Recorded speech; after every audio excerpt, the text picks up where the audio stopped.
Hi, and welcome to another episode of Hot Takes with me, the Silver Fox. Now, we've talked many times about the awful parlous state of the SNP's finances, and we know that they are almost bankrupt. They get the public money from Westminster and from the Scottish Parliament. They get the little tax breaks and things, but it isn't enough. It isn't enough by a long way. Previously, they relied on private donations from companies who wanted to align themselves, presumably to their own advantage. We back the SNP. The SNP will change the law to make it better for us to make money. That kind of thing. Bit of grift. And of course, then they also rely on the money being left by people dying in their wills. And we've shown in the past that that is actually one of their major sources of income. But that is drying up as well. And the membership is falling and you're not getting much off them. And yet you've still got all this overhead. And so what are they to do? Well, they've got on bended knees and they're begging.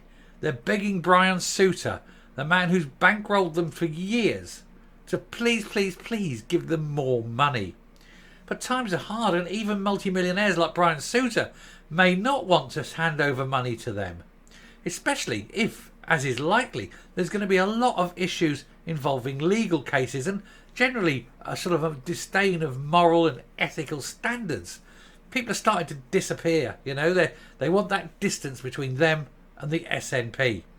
And so Humza Yousaf has gone, cap in hand, on bended knee, mouth open, begging Brian Souter for lots and lots of money. Here goes.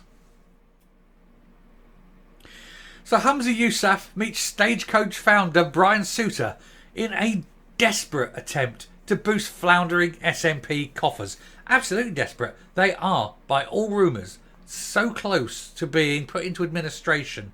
It could be days. It is that bad. They're not saying anything, but it is very, very bad. And they're coming up to the end of the month. Salaries have to be paid, and there's rumours that they don't quite have enough. The new First Minister is scrabbling around to find funding for his party, which relied on membership cash during Nicola Sturgeon's reign, but has been met with an exodus of supporters. Now, we're not just talking about the man in the street who gives his £10 a year for his membership ticket or anything like that. We're also talking, like I say, local businesses which used to chip in £1,000 here, a couple of thousand there. The larger businesses, £10,000, £20,000, and then the likes of Souter and the Stagecoach buses. He used to put in hundreds of thousands of pounds. He bankrolled them. That's not there now, and so they are in deep, deep trouble. So anyway, Hamza Yousaf accepted an invitation to meet the controversial bus tycoon Sir Brian Souter last month in a desperate attempt to boost the SNP's floundering coffers. The Stagecoach founder used to bankroll the Nationalists when they were led by Alex Salmond, but has not donated since he stepped down. He is a personal friend of Salmond. And when the party basically dumped Salmond over allegations, which were then later proved to be false, he never came back because they dumped his mate. And what does he expect? But anyway, this was a common occurrence to the SNP since Nicola Sturgeon took over as the First Minister, as big donations for business people dried up because she was toxic. She treated these people like cash cows and just expected money to be flowing in. These people are rich, they're influential. They want to be, caressed, loved, shown that they're worthy. They don't want to just be taken for mugs. She alienated everyone and everything because she has no personal charm. She is a psychopath. She just went in it for Nicola. Me. She never considered other people. And of course they just walked away. Quite right too. Analysis of their accounts shows they've received just one donation worth £50,000 or more from a living person in the last 5 years. Instead, the Nationalists pride themselves on being funded by their massive membership numbers, which did hit over 100,000 a few years ago. However, this figure has plummeted to about 74,000 over the last couple of years, despite the SNP attempting to cover this up through false briefings to press. And we've heard since, of course, we've done it since, that it's actually still falling, and it's actually only in the 60,000s now. And you can't run a party on that. That's £10 a head.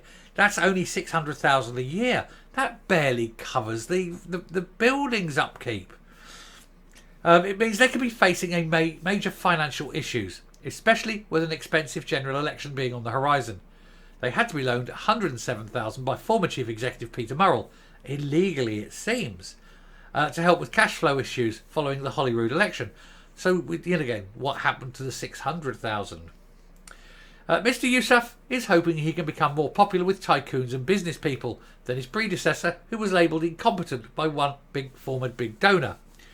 Well, if he's labelling Nicola Sturgeon incompetent, just wait till he meets Humza Yousaf. The word incompetent doesn't even come close. And with everything that's going on, you've got this. You've got this big investigation into finances. You've got a COVID investigation now starting. You've got perhaps criminal investigation into COVID. You've got ongoing separate sexual assault and sexual deviancy charges going on in different parts of the party. You've got the infighting. You've got the ruptures. You've got the incoherence of policy. You've got the toxic Greens wagging the yellow dog. Big business is like, no. I'm not going anywhere near you. I am not going anywhere near you at all. Because it's just bad press. They don't want it. Anyway, figures from the Electoral Commission revealed that during Mr. Salmon's 7.5 years as First Minister, he helped to take in more than 8.2 million from supportive individuals and companies. And this is double the 4.1 million raised by Sturgeon during her 8-year tenure. It is this poor financial outlook that has led to her replacement to accept Mr. Souter's offers of attending a prayer breakfast as part of his guests in June. Politico reports that Mr. Yousaf joined him at the annual Christian gathering. So Yousaf, a dedicated Muslim, has gone along to a Christian prayer meeting because money. So it goes to show he's willing to sell out his religion for filthy lucre. I wonder if the other Muslims in his mosque will take kindly to that. Apostasy is a terrible thing in the Islamic religion. Anyway, this was something never undertaken by Miss Sturgeon because she felt herself more important than God. And some of her government ministers did attend. Mr. Salmon's closeness with the bus tycoon did cause controversy due to the latter's socially conservative views, which included campaigning to keep Section 28 clause, which forbade local authorities from intentionally promoting homosexuality. That's his religion. And Hamza Yousaf comes from a religion where homosexuality is punishable by the death penalty. So why are we questioning Souter but not questioning Hamza Yousaf? There's only one answer for that: fear or racism. Why are we raising Souter's Christian beliefs but not raising Hamza's Muslim beliefs? That is the issue here. Humza is a member of a sect that says that homosexuality is a cardinal sin and deserves punishment of death. Why are we not raising this with him? And yet we seem able to raise it about Kate Forbes or about now Souter. So double standards all round, I think. Anyway, Souter previously gave more than $2.5 million to the SNP between 2007 and the independence referendum in 2014. But he stopped donating once Sturgeon took over because he could not abide that awful woman. And nobody else can, to be honest. Not even members of her own family. Her struggles to rule Scotland was also named as another reason why one former big donor stopped handing cash to the nationalists. Speaking anonymously to Politico, the donor, who once handed over more than $150,000 to the SNP, said they had not donated in more than a decade and they were disappointed with the performance of the Scottish government. Everybody is disappointed. Everyone in Scotland looks at the Scottish government and they are deeply disappointed, angered, confused, thinking they've been betrayed, looking at the failures and thinking things have got to get better. Somehow, anyhow, do something. Stop voting SNP. Some people are doing that and they're still going to vote SNP because they're morons. They said that there's been an awful lot of incompetence. Nicola was basically a decent person. I disagree. I think she's a psychopath. But she centralised everything too much and she lacked imagination and a soul and empathy. and the ability to see that what she was doing would end up in the deaths of 5,500 old people, but she did it anyway. An SNP spokesperson said that unlike the Westminster parties, the people-powered SNP relies on members' donations for the vast majority of our income. Yes, and people have stopped donating, and that's why you're in trouble. They said as the Tory-made cost of living crisis deepens, it's not necessarily Tory-made, it is international. Try Putin-made, really. It is understandable that some people have less disposable income to spare, but we remain confident of returning to surplus in this year's accounts, only if you cook the books and pay the accountants to lie.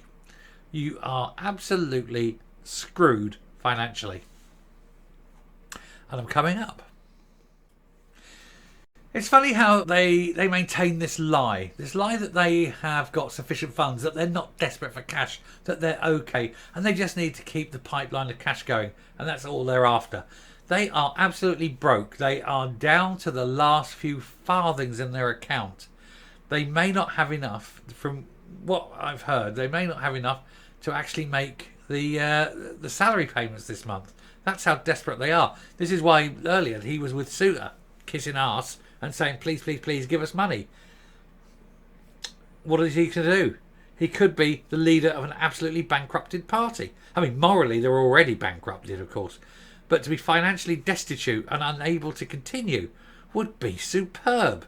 Be the best outcome of all, wouldn't it?